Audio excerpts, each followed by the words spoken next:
Radio Publique Africaine.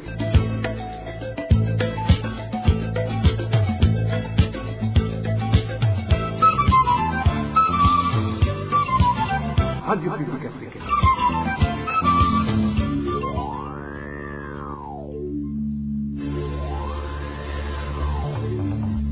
C'est le moment de suivre le journal parlé en français. À la présentation, Nadège Ilakose. Bonsoir et bienvenue, chers auditeurs, au journal de ce 3 mai 2026, dont voici le sommaire.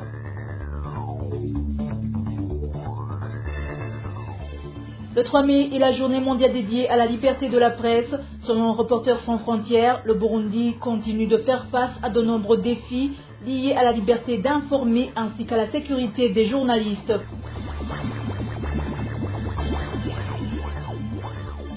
Des enseignants de la commune Bugendana en province de Gitega qui ont commencé à travailler dès le début de cette année scolaire réclament leur salaire de 7 à 9 mois.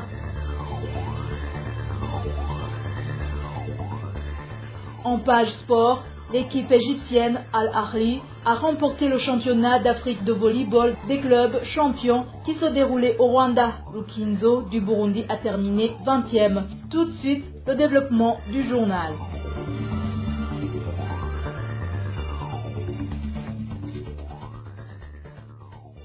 Ouvrons cette édition par la page média. Le 3 mai de chaque année est célébrée la journée mondiale de la liberté de la presse, instaurée par l'Organisation des Nations Unies depuis l'an 1993, dans le but de sensibiliser à l'importance de la liberté de la presse et rappeler au gouvernement leur obligation de respecter et faire respecter le droit de la liberté d'expression consacré par l'article 19 de la Déclaration universelle des droits de l'homme. À ce propos, le Burundi a gagné 6 places cette année en matière de liberté de la presse par rapport à 2025, selon le classement publié jeudi 30 avril 2026 par Reporters sans frontières. Malgré cette progression, le Burundi continue de faire face à de nombreux défis liés à la liberté d'informer ainsi qu'à la sécurité des journalistes. Les détails avec Digne Karondo. À la veille de la journée mondiale de la liberté de la presse, célébrée chaque année le 3 mai, dans un classement publié par Reporters sans frontières qui met en lumière la situation de la liberté de la presse à travers le monde, sur 180 pays, le Burundi occupe la 119e place avec un score de 46,14%. Au sein de la communauté d'Afrique de l'Est, le Burundi se classe 4e, le Kenya premier avec un score de 50,51%.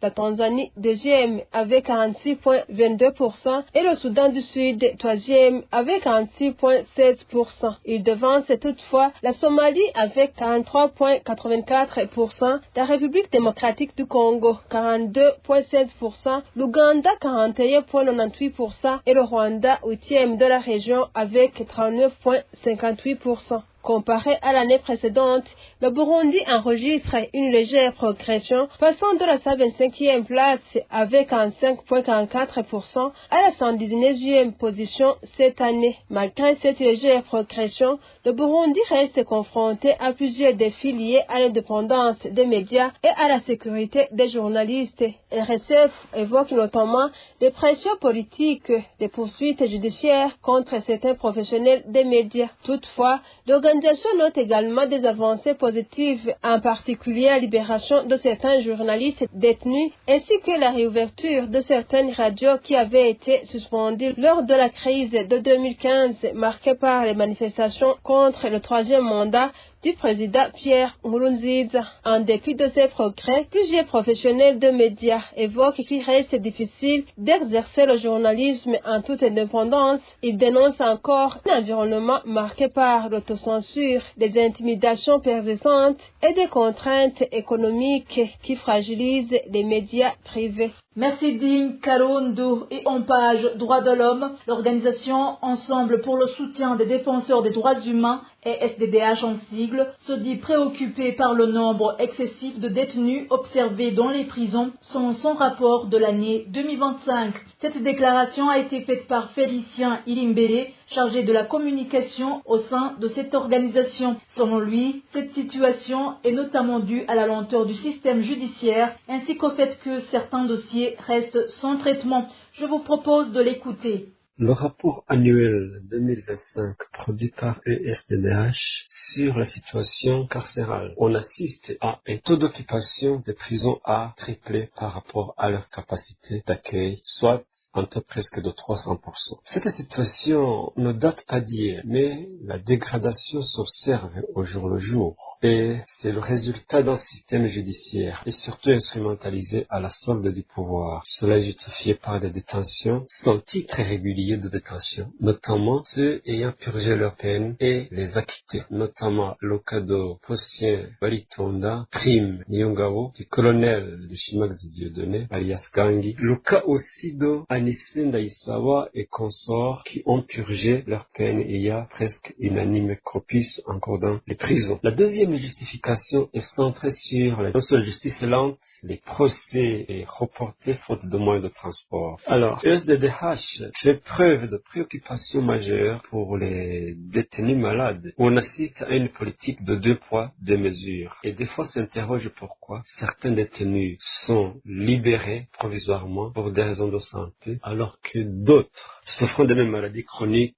restent en prison. Cas emblématiques sont ceux du docteur Christophe Sahabo, qui a été extirpé de l'hôpital et conduit Manu Militari à Luligi. Autre cri d'alarme concerne le général-major Célestin Ndaïsawa alias Kibadashi, qui depuis longtemps est en proie à l'hypertension artérielle, à l'insuffisance rénale et à l'AVC. D'autres cas concernent Christian Claude Boutoyi, Dieudonné de Chimagize alias Gangi et bien d'autres détenus. Le rapport n'a pas passé sous silence l'effectif qui gonfle au jour le jour des femmes. L'effectif des femmes en décembre 2025 arrivait à 1036, suivi par des enfants en conflit avec la loi. Par ailleurs, l'organisation ESDDH demande à la justice de libérer les détenus innocents et de respecter les lois relatives aux droits des prisonniers. Encore une fois, Félicien Ilimbele. ESDDH émet des recommandations qui s'adressent en premier lieu au procureur général de la République, dont il lui est demandé 1. De répertorier les dossiers gardés sciemment dans les tiroirs et libérer les prisonniers en détention arbitraire. Il lui est demandé également de veiller à l'application stricte de la loi et à arrêter la politique de 2 poids 2 mesures dans le traitement des dossiers. Et troisièmement, il lui est demandé de libérer les détenus avec maladies chroniques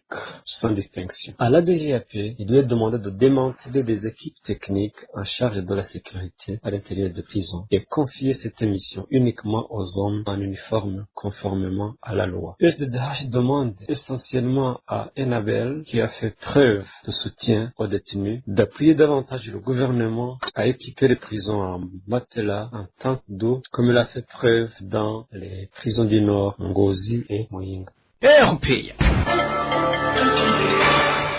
L'amour et l'unité dont ont fait preuve les 40 élèves massacrés en avril 1997 à Buta devraient constituer un exemple pour les Burundais afin de favoriser la réconciliation et le pardon. C'est ce qu'a déclaré King Hermes Kezimana, l'un des réfugiés burundais organisateurs des conférences de commémoration en mémoire des élèves assassinés au petit séminaire de Buta. Selon lui, le refus de ces élèves de se séparer selon leurs appartenances ethniques demeure un signe fort montrant qu'il est encore possible de lutter contre les divisions au Burundi. Suivez plutôt King Hermes Kezimana.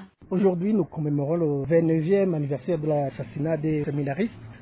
Pour le moment, ce que nous pouvons retenir, c'est cette bravoure, ce message d'unité qu'ils nous ont laissé.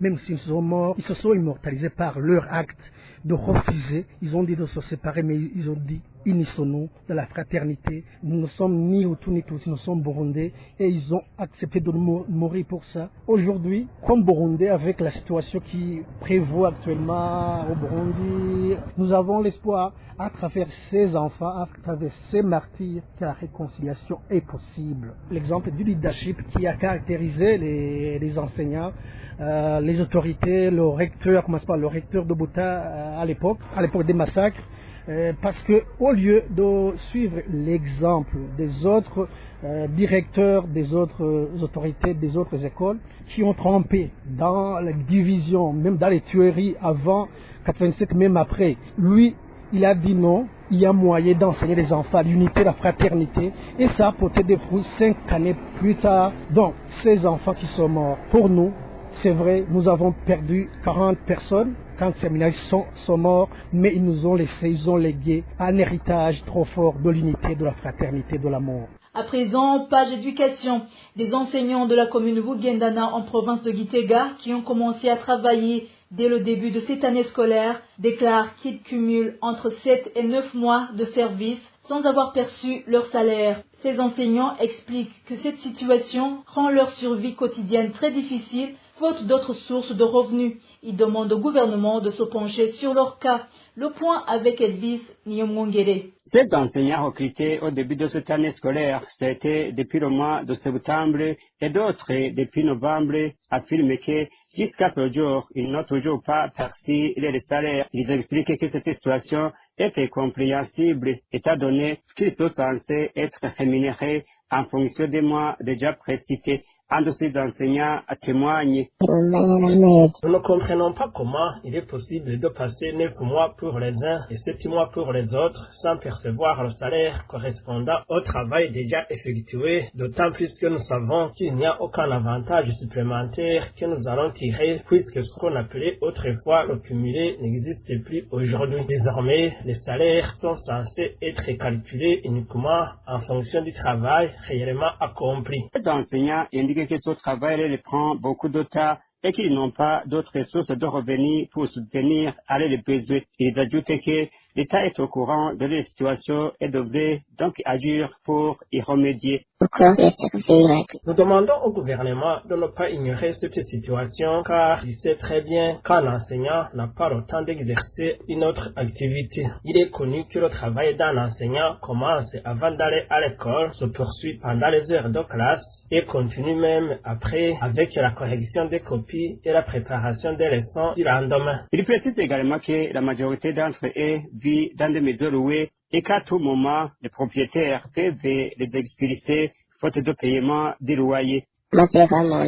Lorsqu'on vit dans une maison louée et qu'on accumule jusqu'à 9 mois d'arriérés de loyer, cela peut atteindre près de 2 millions de francs ou plus. Même si on parvenait à recevoir ces montants cumulés, cela ne suffirait pas car les propriétaires peuvent considérer que vous négligez votre famille et décider de vous expulser si nécessaire. Les enseignants de la commune Bugendana de la province de Gitega demandent au gouvernement de prendre des mesures urgentes afin de leur verser les salaires pour qu'ils puissent subvenir à leurs besoins ainsi qu'à ceux de leurs familles. Merci Elvis Nyomongere. Passons à la page agriculture. Les riziculteurs réunis au sein des coopératives Kinyinya et Kigwati en zone de Lukalamu, commune Nahangwa en province de Bujumbura, se plaignent suite à une panne survenue depuis un mois sur le barrage d'irrigation de leur champ installé sur la rivière Manda. Ces habitants font savoir que les pertes sont énormes et demandent ainsi à la Société régionale du développement de Limbo,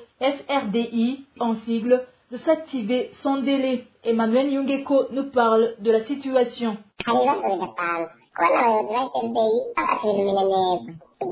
C'est l'un des riziculteurs de la zone de Lukalamu en commune Nahangwa, regroupés dans les coopératives de Kinyinya et Kigwati. Ces lamentations sont dues au fait que le barrage d'irrigation de leur champ installé sur la rivière Manda est tombé en panne depuis un mois. Ça fait tout un mois sans aucune goutte d'eau. Encore pire, la pluie ne tombe pas abondamment pour que nos plantations en profitent. Certains riziculteurs sont dans la période des premiers cerclages, alors que d'autres sont dans le deuxième cerclage. Il y a eu une fuite d'eau et elle se déverse toute dans la rivière Rusizi. On devrait réparer cette panne afin d'empêcher l'eau de continuer de se jeter dans la Rusizi.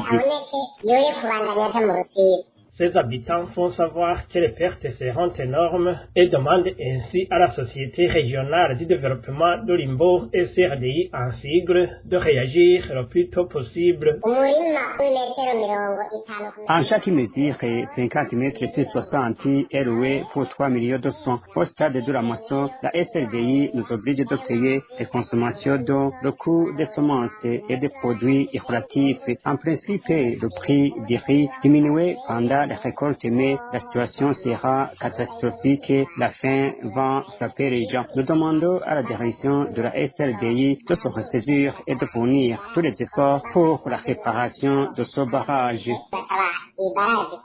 Le directeur général de la SRDI confirme ces informations. Félix Habonimana évoque le problème de pénurie de carburant, handicap majeur pour que des machines appropriées puissent intervenir à temps. Toutefois, cette autorité indique qu'ils sont à l'œuvre afin de trouver une solution à ce problème. Merci Emmanuel Niyungeko. Parlons du sport pour clôturer ce journal. Le championnat d'Afrique de volleyball des clubs champions qui se déroulait au Rwanda s'est terminé ce samedi et c'est Al Ahly qui est sacré champion. Lukinzo du Burundi termine 20e. Les détails avec Désiré Hatungimana. La formation burundaise de Rukinzo, qui participait au championnat d'Afrique de volleyball des clubs champions, est rentrée au Burundi ce dimanche. Ce club de la police nationale du Burundi a terminé la compétition à la 20e place sur les 24 qui avaient pris part à cette compétition continentale remportée par Al Ahly d'Égypte, qui a battu en finale Police du Rwanda par 3-0. Cette équipe égyptienne représentera l'Afrique à la Coupe du Monde des clubs. Police du Rwanda termine alors 2e et Rwanda Energy Group Ferrec est classé 3e. Au basketball, les Méchas a battu les Hippos ce dimanche par 81 points à 76 et Nustar a dominé Muzinga sur un score de 73 points à 60. Ce sont des matchs en retard comptant pour la phase allée. Kurunani a terminé sans défaite. Au football, les matchs retour de la Coupe du Président qualificatif pour la Coupe de la Confédération vont continuer ce mardi pour la phase de retour. Vitalo croisera le fer avec Aigle Noir ce samedi au stade Inouari. Au match aller, Vitalo s'est imposé par 2-1 et Rukinzo jouera contre Ngozi City qui l'avait battu à l'aller par 1-0. Merci Désiré Hatungimana. Et voilà, chers auditeurs, c'est la fin du journal de ce dimanche 3 mai 2026. Merci de votre attention. Merci également à tous mes collègues pour le travail accompli. Bon dimanche à tous.